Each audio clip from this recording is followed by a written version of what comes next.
Hello mga kaulam! Ayan, alam kong itatanong ninyo kung bakit ako'y nag-order ng pagkain. Eh sabi ko lagi ako'y nagtitipid. So ito ang kwento niya. Magluluto sana ako ng hipon. So teka muna, bago ako magkwento ay ayan, nag-order ako ng biryani.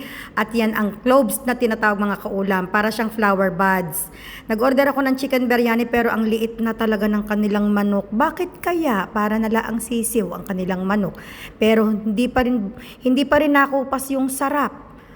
Tapos may kasamang salata at yogurt. So ari nga ang dahilan bakit ako nag-order ng pagkain. Ako'y dapat ay hindi o-order dahil ako nga ay nagtitipid 2026. Dahil dapat ang baon ko ay hipon na ginisa na may sayote. Tapos, ang nangyari mga kaulam, nakiusap sa akin ang aking asawa at saka ang aking panganay na anak na huwag ako magluto ng hipon dahil yung anak ko, sa sobrang tindi ng kanyang allergy sa hipon, kahit hindi niya tinitikman, basta maamoy niya lamang at yung habang niluluto ko, namamantal ang kanyang mukha, tapos ang pakiramdam daw niya sa kanyang lalamunan ay sobrang sakit parang hanggang tiyan na alam kong yun talagang epekto ng allergy kapag nakakaano siya ng ng hipon. Eh di sabi ng asawa ko, huwag ka nang magluto ng hipon, sabi niya. Eh di sabi ko yung hipon ay ipapamigay ko na lamang, may 1 kilo pa ako sa ref mga kaulam, may ang lalaki pa naman ng binili ko. Sabi ko sa asawa ko, paano yan? Eh Wednesday, sabi ko, kailangan may baon ako dahil hanggang hapon kami sa school, tapos didiretso pa ako sa aking estudyante. Ang mga alas 7, alas 8 na ng gabi ako makakauwi. Sabi niya, di bumili ka na lamang ngayong araw na to. Ngayong araw lang naman na ito Tapos sa susunod, iplano mo na kung ano yung mga lulutuin mo. Dahil nga nakagastos ako sa pagkain ng 14 dirhams, 15 ang ibinayad ko, hindi ko na kinuha ang piso sa nag-deliver at kawaawa naman ay binigay ko na. Sabi ko, mamaya, dahil pag ako'y napunta dito sa estudyante ko na ito, ako'y nagkakarim o kung sa Pilipinas ay Grab. Dahil nga, sobrang hirap ng bus papunta doon. Sobrang tagal dumaan ng bus sa tapat ng eskwelahan namin. So sabi ko, mamaya, magbabas na ako, hihintayin ko na ang bus. Para yung nagastos ko na 15 sa pagkain, hindi ko na magagastos mamaya sa karim. Para, parang hindi na rin ako bumili ng pagkain gayon. Ang problema ko lamang dahil hindi na nga ako ngayon masusundo ng asawa ko dahil nagbago ang schedule ng aking panganay at naging hanggang alas 6 ng gabi ang klase ng panganay ko. Ako ngayon ang mag-a-adjust. Hindi ako pwedeng magkarim hanggang bahay dahil sobrang mahal talaga noon. Aabot ako ng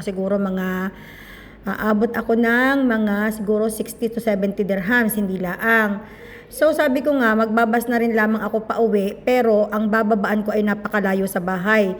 Mga 30 minutes pa akong maglalakad. Pero sabi ko, ayos din laang iyon, at least makakapaglakad naman ako. Napagdesisyonan ko na rin kumain dahil kung maglalakad ako mamayang gabi at aabutin ako hanggang mga 8:30, para hindi na ako kakain pagdating sa bahay dahil hindi naman nga na ako nakain ng mga gayong oras. So ito ay parang itong ginawa kong araw na ito ay all-in-one.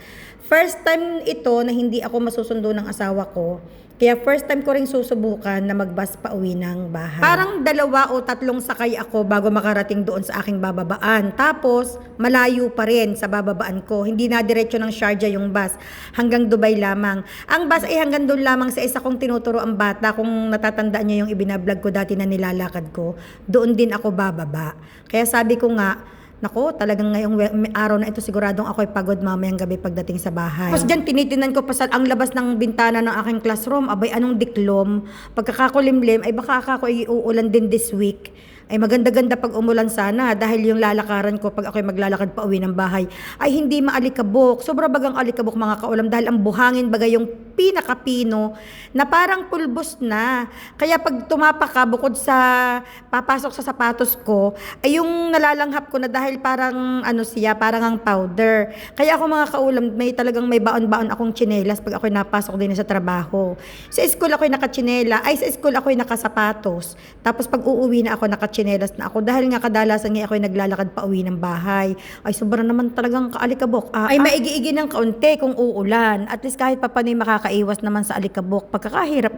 Kadami kong problema mga kaulam ngayong araw na tong Miyerkules. Ito ang challenge talaga ito sa akin dahil first time talaga na hindi ako masusundo ng asawa ko at first time kong susubukan na magbus pa uwi ng bahay. Wala namang problema mga kaulam na ako'y magbabas. At yun naman talagang ginagawa ko madalas. Kaso, wala ngang nadiretso doon sa aming lugar. Napakalayo nga ng aking bababaan. May bitbit akong bag. Yung personal kong bag, may bitbit din akong laptop. Medyo mabigat ng kaunti. Ang pinakamasakit pa nito, naiwanan ko ang aking shawl. Pag ako'y naglalakad mga kaulam sa gabi, ako'y naka-shawl dahil malamig. Ipinupulupot ko sa ulo ko na parang hijab. Dahil sobrang lamig, naiwan ko baga naman sa bahay. Bakit ko ga naiwan iyon? Diyos ko po, Rode. Ika ng asawa ko naitali ko na ika ang susi sa iyong bag. Alam nga naman ikang itali ko pa ang iyong shawl at nang hindi mo makalimutan. Alin pa kaya ika ang pwede kong itali sa iyong katawan nang hindi mo naiiwanan? Bega nga mga kaulam, ako'y naging malilimutin. Simula nung basta ako'y naging makakalimutan na talaga. Yung parati nagmamadali, tapos nakakalimutan ang mga bagay-bagay. Kayo gay-gayo na rin. Ako naman hindi naman ako katandaan pa. 51 laang, magpi-52 laang nga Talagang mahigpit. Minsan nga mga kaulam yung shower, maliligo ako. Hindi ko minsan napapatay. Sabi ng asawa ko, hindi mo ga naririnig na natulo ang tubig. Kakoy parang hindi naman. Sabi ng asawa ko, hindi ka na lang makakalimutin. Bingi ka pa. Kami nga may lahi ng bingi. Both side ng inay tsaka side ng tatay. Kaya doon ako mga kaulam natatakot dahil ilang buwan ko na itong nararamdaman na parang may masakit sa akin tenga. Para naugong baga. Sabi ko, parang ako yata ang makakamana sa side ng inay tsaka sa side ng tatay ng pagkabingi. Dahil ang inay hindi pa pero yung isang kapatid ng inay, Diyos ko po, dalawang kapatid ng inay, parang wala na silang signal. Wala na talaga, lobat na, wala nang signal. Mahigpit na ang pagkabingi. Tatay bago namatay igayon din. Kakoy nako, parang ako yata ang makakamana sa aming magkakapatid. Dahil mga kapatid ko naman ayos pa ang kanilang mga pandinig. Ako'y nalulungkot, parang ako nga yata ang makakamana. Pero hayain na, basta't malakas lang ang katawan kahit bingi.